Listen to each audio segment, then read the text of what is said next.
Here with Miami coach Anthony Noreen after a 1-0 loss at number three North Dakota. And coach, just your impressions of the overall game. They controlled the shots, but it felt like your team was right there for 60 minutes, basically, to me. It's a great hockey game. It's probably the best team in the country. They're big, they're old, they're heavy, they got elite level skill, and that was physical. That was fast. That was clean. Right on that edge, and type of game you get better in. Obviously, we'd like to find a way.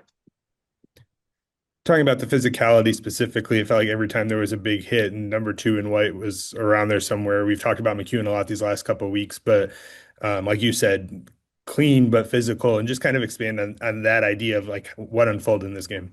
Yeah, I mean, I think you see why a lot of the guys were brought here. Guys were brought here to beat these teams. That's what they were brought here for. Sean McEwen is that player like that's you want him in this game. Bradley Walker, you want him in this game, and I think and I could keep going down the lineup, but it shows. And that's why those guys are here, and Q just keeps going in the right direction. So I thought tonight was, one of if not his best games. They had some chances early in that first minute or two, and it felt like the way that Drovak played really kind of helped your team settle into the game, especially in that first period. Yeah, and listen, Mateo was excellent. I thought, we knew we were probably going to have to weather it early, and I thought certainly their biggest push was the beginning of that first period. Not that they didn't push throughout, but that was, it was a really good push for them, and I thought we weathered it, we got through it. You know, you're not going to get a ton of looks against these guys. You got to take advantage of them. We just weren't able to. But I mean, it's a one shot game down to the end. And if you would have told us going into the third, we had a one shot game, we all would have taken it. And obviously, we found ourselves on the right side of a lot of these, but it wasn't for lack of will or want or push right to the end.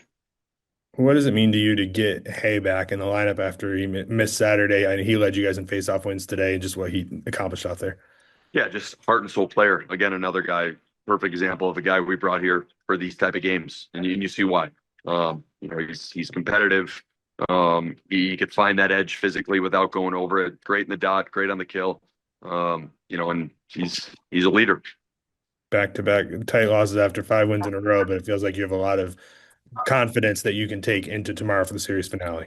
Yeah, it's not going to be any easier. We just got to get right back to it, and it's going to be the same type of game. So we'll obviously lick our wounds a little bit here tonight, but our preparation starts now. We'll have a better plan, and looking forward to it. 7:07 Eastern on Saturday. Coach, thanks for the Thanks time. for your time. Appreciate it. Thanks, Tim.